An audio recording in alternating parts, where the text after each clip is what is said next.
Hello everybody, welcome back to my YouTube channel. My name is Natalie Mundy, aka Britgirlgaming, and I hope, well, quarantine, lockdown, stay at home, whatever it's called, wherever you live in the world, I hope everything's going alright for you. I hope you're all doing well. I hope you are feeling alright. I just hope you're okay. Okay, now on to the video. Sorry for being away for a few weeks. Lockdown has kind of caused me to go into a bit of a funk, because I've just kind of lost my motivation to do stuff, and I've kind of been feeling a bit depressed and that, so yeah, lockdown hasn't really been treating me well, but I have been able to get through a few games. Progress update on The Witcher 3.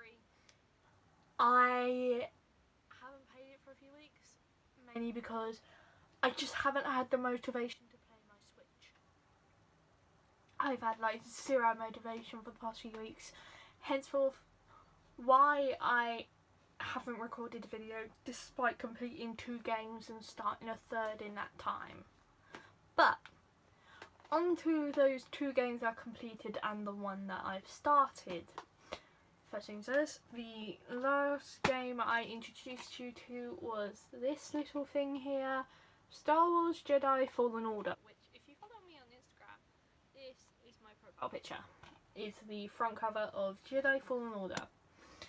And a quick rundown of the story: it follows this guy here, Calquistis, as he travels with, I think his name's Grease and Sierra, and his lovely little handsome droid BD1, as they travel around the galaxy, and he was essentially rediscovering his Jedi powers whilst also being hunted down by this woman here, who, if I remember rightly, is the 9th sister or 2nd sister, I can't remember, and he's trying to essentially stop her from finding this, I think it's a Jedi holocron, and if I remember rightly, because it's been a few weeks since I completed it, he's trying to stop her from finding the holocron, because the holocron contains the names and locations of Force-sensitive children throughout the galaxy that are potential to be trained up into Jedis, which, because this is set after Order 66, which, if you're not familiar with Star Wars lore, Order 66 was the order sent by the Galactic Empire to essentially kill all Jedi in the Star Wars universe, and obviously some survived, like Cal and Obi-Wan Kenobi, and I think a few others. I think Ashoka Tano survived, and there's probably more here and there. They just haven't been mentioned yet, or I just don't know them. And yeah, so the Jedi. So Cal's trying to find them to essentially save them and train them into Jedi, whereas I think she's the 2nd sister, who's an Inquisitor, who basically tortures the surviving Jedi, and she's trying to find the holocron and open it, because the Empire obviously want to get their hands on hold of the children and indoctrinate them into the Empire and turn them either into Inquisitors or kill them, which is fun.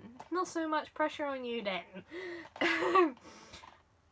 One thing about this is what I'm about to mention is a plus and a minus for this game. A plus: combat is amazing. This, using a lightsaber, so fun. It is so fluid, and it feels like I am holding a lightsaber in my hand. On the other hand, it's a bit Dark Souls-y, from what I've gathered from previous reviews and my own playthrough. If you play it on normal, it still is hard, which is kind of associated with Dark Souls. And I hate games that are hard for the sake of being hard. I absolutely hate them. I get so frustrated with them. So I will admit, I got to a certain point, I kept dying. I just got so frustrated. I was like, this is starting to turn me against the game. I'm gonna whack it down to easy and just play through the rest of it on easy.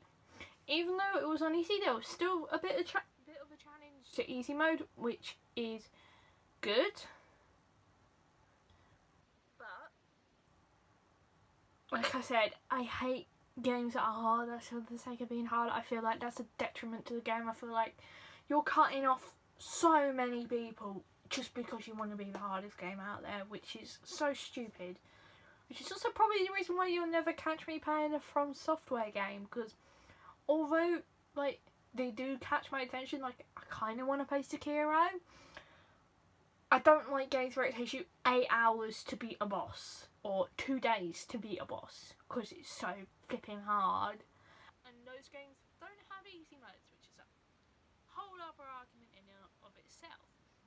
If you want to see a relatively good case being made for easy modes in From Software games, follow the guy Steven Spon, it's SPOHN on Twitter.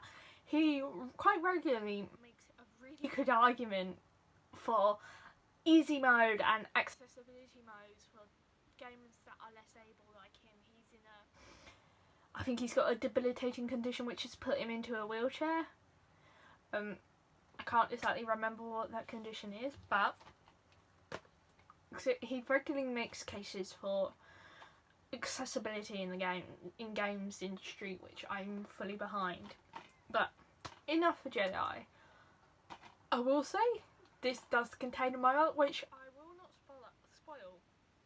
There's 2 twists which I did not see coming, which I will not say because I feel like they are, if I spoil them, I feel like it's a detriment to the story, because the first twist comes relatively near the beginning. I think it's when you're on your second planet, when you're exploring all the planets, and it's a pretty big twist. It reveals something about one of the characters which I did not expect, but I will not say it because I feel like it's a detriment to the story, and I feel like you have to experience it to understand what I'm going on about.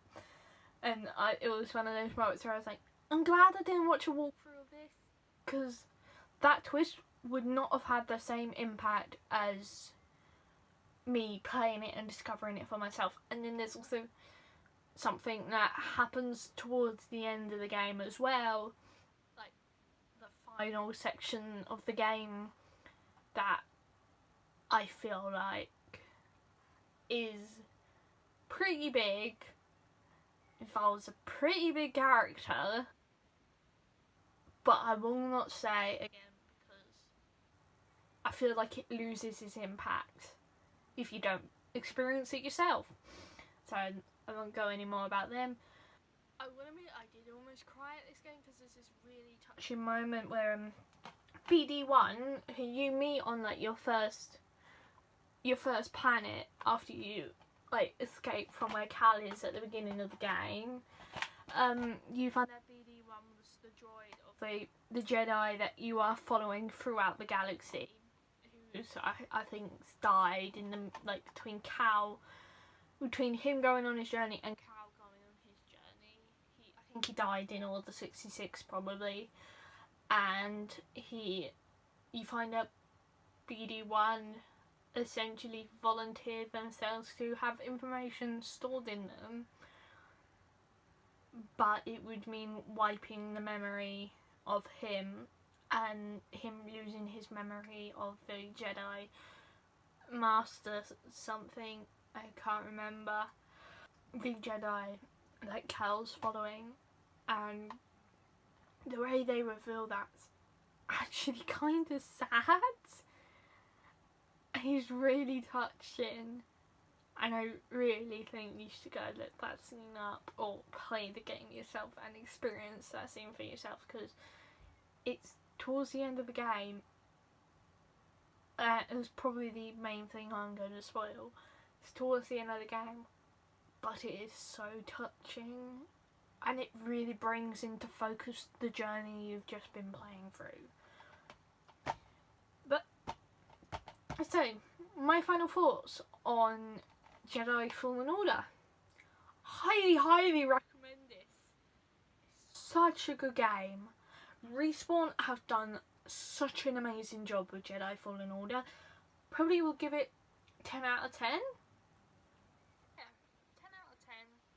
I cannot wait for the sequel, because I think they are definitely doing one now, because Respawn's been split in, from what I remember from hearing the news on Kind of Funny Games Daily and that, and Gamescast, I think, and What's Good Games, from hearing on the news, Respawn is being split into 2 teams, I think, if I'm remembering rightly. I might be thinking of a different studio. I think Respawn's being split into 2 teams, and one's definitely focusing on Apex, which is their free-to-play battle royale, which I kind of want to play, but I'm also slightly scared of getting into. And then it's probably going to focus on games like Jedi Fallen Order, and then I think one of the chiefs in EA said that this is the start of a new franchise, which will be super interesting to see where Cal's journey continues, because I kind of feel like Cal's journey was pretty much wrapped up in the game. Like, from what I remember, I don't think there's that many loose threads. Perhaps in a later game they might, like the next game, they might choose to focus on Cal's journey, continue it in some way, having like discover some sort of new threat in the galaxy, and he's got to try and stop it before it gets any bigger. Or they could choose to focus on a different character, like kind of make it into an anthology series. They could choose to go down that route. Well, that's it for Jedi Fallen Order. Now, on to my next game, which is Call of Duty Modern Warfare, the 2019 reboot from, 2019 reboot, and it was from, if I remember rightly, Infinity Ward was the studio that made it, which are under Activision, and then one of their Call of Duty studio. This was my first time ever playing a Call of Duty game, and I quite liked it. I didn't think I'd like it. I only played the campaign. I didn't bother to go on to multiplayer or Warzone, because I just didn't want to. Multiplayer games don't really appeal to me. The only multiplayer game I've got is Overwatch, and I haven't played that for a while, mainly because at my uni, for some reason, the internet doesn't support PlayStations. I don't know why, but it just don't. It's another discussion for another time. The campaign for Call of Duty Modern Warfare is about from what I remember, 5 to 10 hours. I'm pretty sure. It's around about the 10-hour mark. It's not, obviously the campaign's not going to be that long, and it's into 3, and then eventually actually split into 4, and then all 4 parts come together at the end. Obviously there's Captain Price, who I think is the only original character from the Modern Warfare past, like the original Modern Warfare. The story, I think, has changed a lot. Like, it's a completely new story. Like, they've only brought back in Captain Price, who I actually really like. Good. I don't think I play as him. No, I don't think you ever actually play as Captain Price. I think you play as an American soldier / agent called Alex. A woman from the country that's made up in the game called Farah, which is she's like a Middle Eastern woman. And then you play as, Christ, there's a British guy that you play as. It's not Price, and I can't remember his name.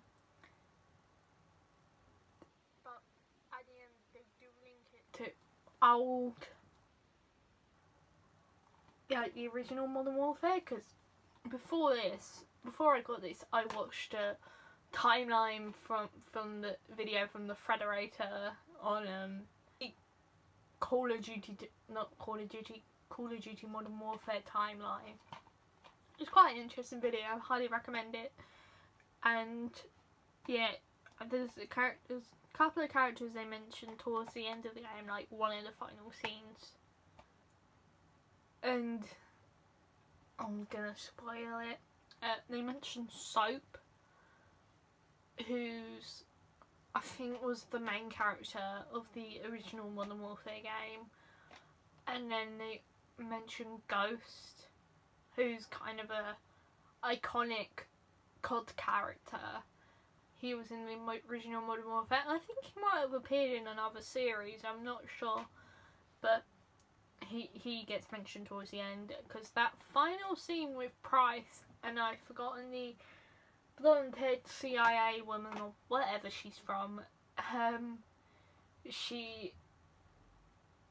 think it sets up a second Modern Warfare, which I really hope Infinity Ward or Treyarch or any of the other Call of Duty studios do, because I really like this. I kind of want to go out and buy the other COD games on the PlayStation 4 and play their campaigns.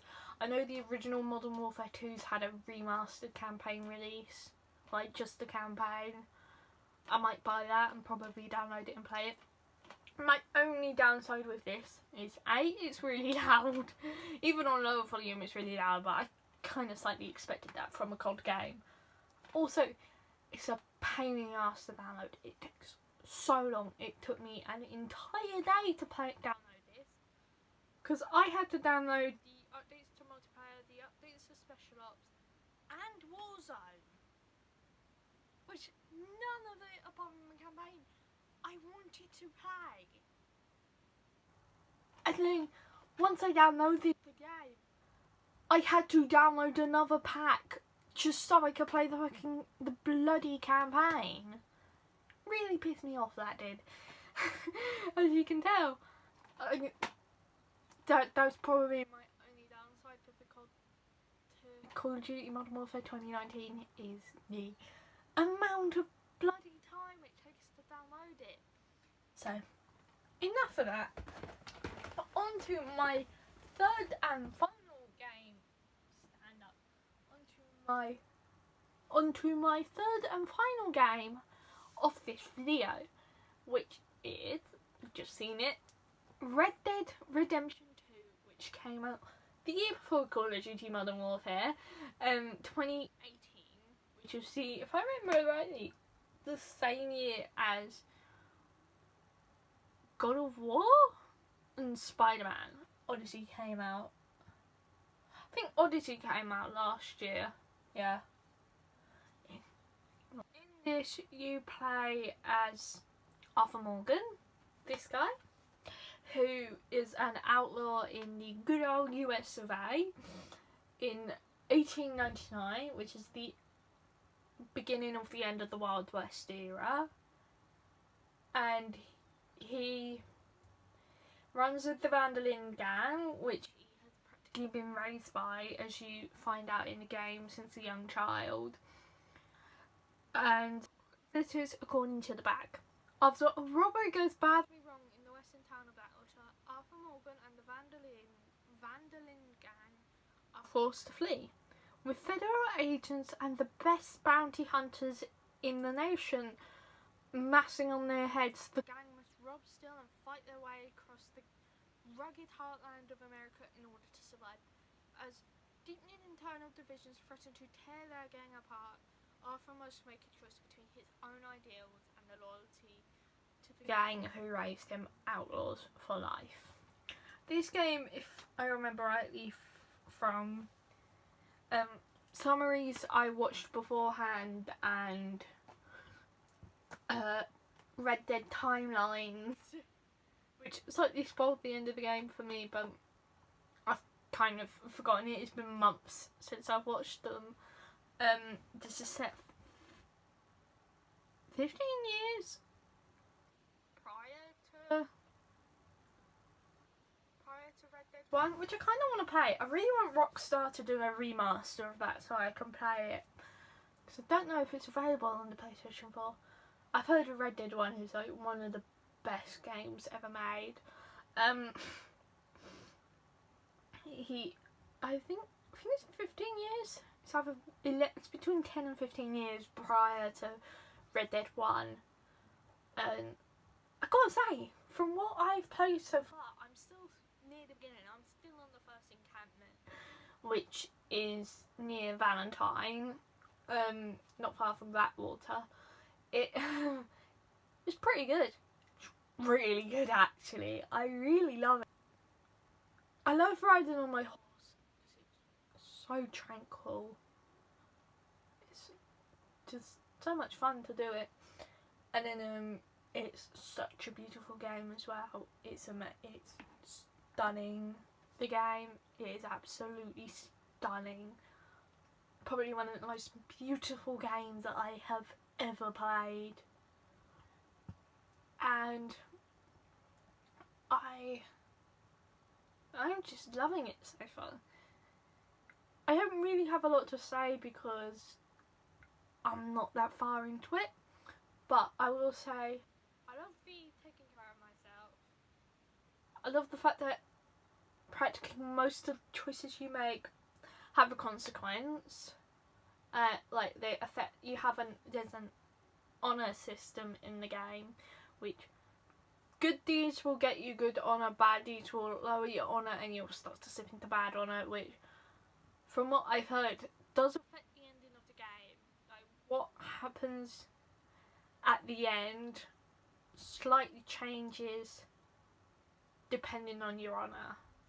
I don't have a lot to say at the moment because I'm not very far into it, and hopefully by the next video I will have gotten further. So I'm gonna end this video here, and I will speak to you guys soon.